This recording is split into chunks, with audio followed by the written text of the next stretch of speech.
राज्य एससी आयोग के गठन को लेकर वित्त मंत्री राधाकृष्ण किशोर ने मुख्यमंत्री हेमंत सोरेन को पत्र लिखा था, जिसके बाद अब अनुसूचित जाति के लोग भी अपने हक और अधिकार को लेकर आगे आए हैं और सरकार के सामने कई मांगे रखी हैं। देखिए रिपोर्ट। वित्त मंत्री द्वारा सीएम को पत्र लिखने के बाद अब अनुसूचित जाति के लोग भी अपने हक और अधिकार को लेकर सामने आए हैं। अनुसूचित जाति समन्वय समिति ने सरकार ने जाति और आवासीय प्रमाण पत्र बनाने में आ रही समस्या को दूर करने की मांग की है। साथ ही एससी आयोग के गठन के साथ अनुसूचित जाति के बच्चों के लिए एकलव्य विद्यालय और छात्रावास बनाने की मांग की। तो हम सरकार से मांग करते कि इजली प्रक्रिया के तहत जाति प्रमाण पत्र, आवासीय प्रमाण पत्र का पत्र बने। दूसरी बात है कि हमारे लोगों का आज सीएनटी एक्ट में आने के कारण से उसको बैंक से लोन नहीं मिल पा रहा है, तो कहीं ना कहीं हमारे लोगों का जो है सर्वर जो विकास होना चाहिए था, बैंक से लोन नहीं मिलने के कारण उनका विकास भी बाधित है।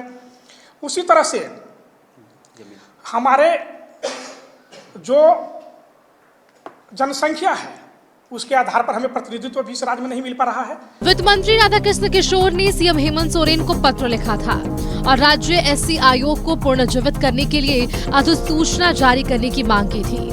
वित्त मंत्री ने कहा था कि राज्य में एससी की आबादी करीब 50 लाख है, लेकिन राज्य में न एससी आयोग काम कर रहा है और अनुसूचित जाति परामर्शदात्री परिषद क्रियाशील है, जबकि विधानसभा में 9 विधानसभा इस जाति का प्रतिनिधित्व भी कर रहे हैं।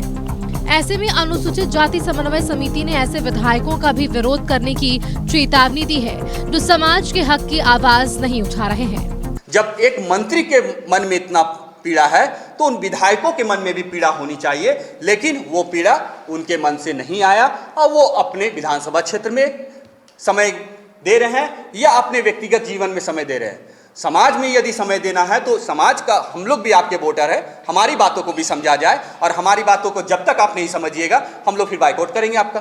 मैं सरकार को भी अवगत कराना चाहता हूं और चेताना चाहता हूं कि जिस दिन 50 लाख जनसंख्या अगर रोड में उतर गई तो सड़क से सदन तक अपनी मांग के लिए बाबा साहब के संवैधानिक अधिकार को लेके हम आदिवासी जाति के बच्चों का जाति और आवासीय प्रमाण पत्र बनाने में परेशानी हो रही है, जिसके कारण उन्हें सरकार की योजनाओं का लाभ भी नहीं मिल रहा है। ऐसे में अनुसूचित जाति समन्वय समिति ने सड़क पर उतरने की चेतावनी दी है। न्यूज़ 11 भारत के लिए रांची से दीपक ओरांव की रिपोर्ट।